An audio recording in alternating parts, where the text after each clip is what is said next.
Hay mujeres capaces de derribar imperios enteros sin necesidad de apretar un gatillo. Y existen hombres que arman ejércitos completos para defenderse de sus adversarios, pero son incapaces de protegerse de sus propias debilidades. Órale, pues, carnal. Vámonos ya. Que se quede la banda hasta el amanecer, carajo. Si aparece alguien que no sea de los nuestros, ya saben qué onda, compás. Nadie entra, nadie sale y al que se le ocurra hacer pendejadas, yo mismo me encargo. Simón, ese tipo pensaba que estaba a salvo, que nadie podía alcanzarlo. Creía que sus medidas de seguridad, sus escoltas y sus décadas de paranoia bien planeada lo volvían intocable. Y justo en ese instante, mientras impartía esa orden, la inteligencia militar de México ya tenía claro su ubicación exacta, sabía cuántos hombres lo custodiaban y entendía perfectamente por qué había elegido ese sitio. Todo ese conocimiento lo obtuvieron rastreando a una sola persona, una mujer. Durante más de 3 décadas, Nemesio Oseguera Cervantes fue el espectro de la sierra, el narcotraficante más perseguido de México, el jefe de un cártel que en menos de 20 años evolucionó de ser un grupo pequeño a la organización criminal más dominante, sanguinaria y extendida de toda América Latina. Un hombre con una recompensa millonaria por su cabeza. Alguien que esquivó a la DEA, a la FBI, a la Marina, al Ejército, a la Guardia Nacional, a Interpol y a todas las agencias de inteligencia que alguna vez lo incluyeron en sus listas prioritarias. Nadie logró atraparlo durante 30 años. Hasta que surgió ella. No se ha divulgado su nombre completo. Las autoridades mexicanas no lo han hecho público. En los reportes de los medios se refieren a ella con términos vagos, la acompañante, la persona de interés, el contacto civil. Pero en los ambientes de inteligencia que organizaron el operativo en Tapalpa, la llaman de forma directa, la novia. Lo que esta mujer provocó, con o sin conocimiento de causa, en la vida de El Mencho representa la historia más impactante de inteligencia criminal en la historia reciente de México. Si te quedas hasta el final, comprenderás por qué esta operación cambia por completo lo que pensábamos sobre cómo cae un líder del narco y por qué la clave nunca estuvo en las armas. Para entender cómo una mujer acabó con el hombre mejor protegido de México, primero hay que dimensionar cuán protegido estaba el Mencho.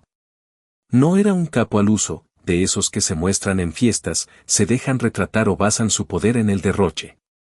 Era todo lo opuesto.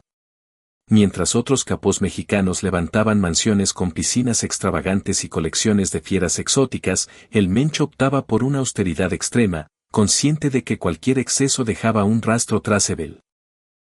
Sus sistemas de seguridad eran legendarios en el ámbito de la inteligencia criminal.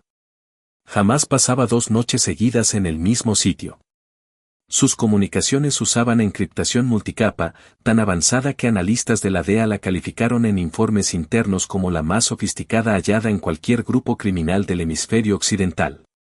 Su círculo íntimo era diminuto, máximo 12 personas en el planeta sabían en todo momento dónde se encontraba. Y esas 12 sabían que delatarlo significaba firmar su sentencia de muerte. Había superado más de 100 intentos directos de captura. Sobrevivió a infiltraciones en sus propias células. Sobrevivió a traiciones de lugartenientes que quisieron entregarlo al gobierno y acabaron en tumbas secretas antes de cerrar el trato. En todos los sentidos prácticos, era inalcanzable. Pero tenía una fisura, una única, y esa fisura tenía figura femenina. Los especialistas en psicología criminal que analizan perfiles de grandes capos destacan algo que parece contradictorio, pero que se repite con frecuencia sorprendente. Los hombres más paranoicos, más dominantes y más cerrados emocionalmente en su faceta pública suelen ser los más frágiles en su esfera privada. La paranoia incesante, la desconfianza absoluta, la presión constante por mantener el dominio en un entorno de violencia y desorden generan en ellos una necesidad profunda de vínculo afectivo que no pueden satisfacer dentro de su mundo, porque la vulnerabilidad ahí equivale a morir. Entonces buscan esa conexión fuera, en alguien que aparente estar al margen de ese horror, en alguien que les permita sentir, aunque sea por momentos, que son algo más que el capo más temido del continente. Esa persona, en el caso de El Mencho, era ella. Mi amor, ya te dije que ahorita no se puede. Carajo. Aguántame un ratito, carnal. Ya se calman las cosas y nos vemos. No me falas, ¿eh? Tú sí eres de fiar. Los demás, que se jodan. Pero tú sí, mi reina, tú sí. Ese pedazo de audio, recuperado de las interceptaciones que los equipos de inteligencia acumularon durante meses, muestra algo que ningún estudio estratégico previo había captado sobre el Mencho. Revela que existía alguien con quien hablaba de otra forma, con quien bajaba las defensas, con quien por unos instantes el hombre más custodiado de México se volvía tan humano como cualquiera que extraña a su pareja. Y en el universo de la inteligencia criminal, eso vale más que cualquier dato táctico, porque señala un punto débil. Y los puntos débiles, cuando se explotan con paciencia y método, terminan abriéndose siempre. La duda es: ¿cómo obtuvieron los equipos de inteligencia mexicana esa grabación? ¿Cómo lograron captar una comunicación que el Mencho, con todos sus protocolos, consideraba blindada? La respuesta inicia no en Jalisco, sino en un lugar inesperado. Los analistas que participaron en el operativo de Tapalpa reconstruyeron el proceso de inteligencia en una cronología que abarca más de 18 meses de labor ininterrumpida. 1 año y medio de seguimiento, análisis de patrones, cruces de datos entre distintas agencias y una paciencia que pocas instituciones mexicanas habían mostrado antes en investigaciones similares. El punto de partida no fue el Mencho directamente, fue ella. La inteligencia invirtió el enfoque, en vez de perseguir al objetivo principal, que tras 30 años de evasión era casi imposible. Construyeron un mapa de todas las personas vinculadas a su vida personal, no a su estructura operativa, no a sus lugartenientes ni a sus rutas de trasiego, sino a su intimidad. Y en ese mapa de lazos privados surgió ella. No de forma evidente, no con un indicador obvio que dijera esta persona está ligada al hombre más buscado de México. Apareció como una irregularidad, un patrón de conducta que no cuadraba con el perfil público que mostraba. Usando tecnología de rastreo que integra geolocalización, movimientos financieros y análisis de redes de comunicación, los analistas detectaron que esta mujer hacía viajes periódicos a zonas rurales de Jalisco sin explicación lógica en su vida oficial. No tenía bienes ahí, no tenía parientes registrados, no tenía negocios. Simplemente desaparecía 1 o 2 días hacia la sierra y regresaba. Nadie le había dado importancia hasta entonces. Antes de seguir, te pido un favor. Si este relato te está revelando una verdad que los medios tradicionales no se atreven a contar con tanto detalle, suscríbete ya. Este canal es para gente como tú, que quiere comprender lo que de verdad sucede en México. Suscríbete y activa las notificaciones. Cada semana hay una investigación nueva que no puedes perderte. El seguimiento a la novia arrancó con máxima discreción, porque alertarla prematuramente y que supiera que la vigilaban arriesgaba perder la única pista sólida que la inteligencia había conseguido en años. Los agentes rotaban equipos cada 48 horas para evitar que detectara vigilancia, vehículos distintos, distancias variables, nunca el mismo patrón. Era una operación dentro de la operación, diseñada solo para pasar desapercibida. En los primeros meses documentaron 4 viajes a la sierra. Ninguno llevó directamente al Mencho, pero cada uno aportó datos, rutas tomadas, paradas, contactos intermedios que la recogían en puntos específicos y la llevaban en autos diferentes al suyo. Esos intermediarios se convirtieron en el siguiente hilo a tirar. A diferencia de ella, ellos no tenían el mismo blindaje, eran operadores locales del CJNG que conocían tramos de camino, pero no el panorama completo. Algunos, bajo presión o incentivos, empezaron a hablar. No del capo directamente, sino de los senderos, los retenes, los momentos en que ciertos caminos de la Sierra de Tapalpa se cerraban sin razón aparente al tráfico normal. Cada fragmento, por mínimo que fuera, se añadía al mapa, y el mapa se iba cerrando. Escúchenme bien, cabrones. Esto no lo repito. Cuando llegue la persona que ya saben, nadie le hace preguntas, carajo. La traen directo, sin cuentos. Y al que se le ocurra meterse o preguntar algo, ya saben cómo me pongo. ¿Entendieron o no entendieron? Nel. Aquí nadie vio nada. Nadie sabe nada. Y el que hable, ya saben. Esa grabación se interceptó en el mes 8 del operativo. Lo que mostró no solo confirmó que la mujer era conocida por el Mencho y su gente, reveló algo más valioso, el nivel de protección especial que él le daba.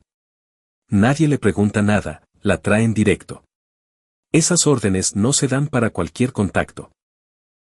Se dan para alguien que el jefe considera personal, alguien por encima de los protocolos habituales, alguien a quien prefería no someter al interrogatorio rutinario que cualquier visitante al escondite recibía. Irónicamente, esa protección especial la volvió la mayor vulnerabilidad, porque su llegada alteraba los patrones normales del entorno, preparativos visibles, movimientos inusuales, cambios en accesos, ajustes en guardias. Y esos cambios, para observadores pacientes que llevaban meses vigilando, eran señales evidentes como un cartel encendido. Tapalpa. Si alguna vez has visitado ese pueblo, lo primero que impresiona es una tranquilidad que choca violentamente con lo que ocurría en sus montañas. Calles empedradas, casas blancas con macetas coloridas, una plaza con iglesia colonial y vendedores de garapiñados y tejuino. Niños jugando, perros echados en las esquinas. El tipo de sitio donde el tiempo parece ir más lento. Pero en la sierra circundante, en caminos de terracería que no salen en GPS, en cabañas dispersas entre pinos que solo conocen los locales, funcionaba desde meses atrás uno de los complejos de seguridad más avanzados que el CJNG había construido para su líder. El sitio tenía ventajas que cualquier experto en seguridad reconocería. Accesos terrestres limitados a 3 vías controlables con pocos hombres, cobertura aérea complicada por el bosque denso, comunidades acostumbradas desde años al narco mediante mezcla de empleo, miedo y sobornos, y una topografía de barrancas y cerros que hacía casi imposible un acercamiento sigiloso por tierra. Casi imposible, no del todo. Porque los equipos de inteligencia llevaban semanas mapeando cada camino, cada retén, cada cambio de turno, cada ruta alterna que usaban los hombres del Mencho cuando sospechaban compromiso. Lo sabían casi todo. Lo que faltaba era el momento preciso. Y entonces llegó ella. El día que confirmaron que la novia iba de nuevo a la sierra de Tapalpa, los equipos que llevaban 18 meses en esto pasaron a alerta total. No era su primer viaje, pero esta vez algo variaba. Los movimientos de los intermediarios eran más intensos. Los ajustes en retenes empezaron 24 horas antes, no las 6 habituales. Y las interceptaciones captaron un tráfico inusualmente alto de mensajes cifrados entre células de seguridad. Algo ocurría, algo que hacía esta visita distinta. Los analistas pasaron horas tratando de descifrar el cambio. ¿Señal de que el Mencho planeaba moverse? ¿Protocolo elevado por amenaza interna? ¿O preparación para una estancia más larga? La conclusión fue la más sencilla y decisiva, el Mencho llevaba tiempo sin verla y esta vez se quedaba más días. Órale, cabrones, escuchen. Esta semana nadie se mueve. Nadie. Carajo. El que tenga pendiente, que lo arregle ya, porque después no quiero broncas. Aquí se quedan solo los de absoluta confianza, los demás a sus tareas. Y al que lo vea merodeando sin que yo lo llame, ya saben. ¿Queda claro? El Mencho acababa de achicar su perímetro de seguridad. Había alejado refuerzos, concentrado solo a los más leales en ese complejo. Sin saberlo, sin quererlo, entregó a la inteligencia exactamente lo que necesitaban, datos precisos sobre cuántos efectivos se enfrentarían al entrar. Porque en operativos especiales, la diferencia entre triunfo y desastre suele estar en la inteligencia previa, saber cuántos son, dónde están, cómo van armados y qué harán al iniciarse el contacto. La respuesta a lo último también la tenían analizada. En todos los operativos previos, el Mencho seguía un patrón fijo, resistencia total mientras buscaba escape. Nunca se rendía de inmediato, nunca dejaba posición sin generar caos para moverse. Sus hombres estaban entrenados para eso, ganar tiempo con sus vidas. Lo que enfrentaron los elementos de la Guardia Nacional al irrumpir en ese complejo de cabañas al alba no fue solo fuego armado, fue un sistema defensivo hecho para aniquilar cualquier fuerza que penetrara. Posiciones cruzadas, armas de alto calibre, automáticas y, según fuentes cercanas, al menos 2 lanzacohetes RPG. En las montañas de Jalisco, contra Guardia Nacional preparada para alto riesgo, pero difícilmente anticipando ese nivel exacto. Lo que vivieron esas familias esa noche merece decirse sin filtros. Si este canal te importa porque cuenta lo que otros callan, suscríbete ahora, dale like y compártelo con quien necesite saber la realidad de México. El enfrentamiento en Tapalpa duró horas, no minutos. Horas. Los hombres del Mencho cumplieron al pie de la letra, resistieron, compraron tiempo, usaron cada posición, cada árbol, cada estructura. El costo lo pagaron ambos bandos. El CNG con bajas que el gobierno no cuantificará del todo públicamente. La Guardia Nacional con 17 elementos que esa noche salieron a cumplir una misión y no volvieron. 17 personas con nombres, familias esperándolos, hijos que al día siguiente preguntaron por papá, madres que recibieron la peor llamada posible.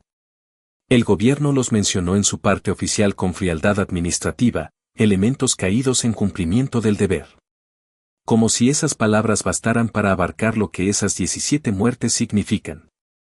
Lo que esos hombres ignoraban al entrar, y que quizás habría modificado la táctica si se hubiera confirmado antes. Era que el Mencho ya tenía aviso del operativo. Ya tenemos el pitazo, dijo en un audio analizado en otro video de este canal. Tenía información, no la suficiente para escapar a tiempo, pero sí para preparar la defensa, dar órdenes precisas y asegurar que sus hombres supieran qué hacer. Y eso nos lleva a la pregunta más incómoda. Si el Mencho sabía que venían, ¿por qué no huyó? A veces pienso que ya me harté, carnal, de estar huyendo, de esconderme, carajo. Pero aquí seguimos. El que se cansa, pierde. Y yo no pierdo. Su madre.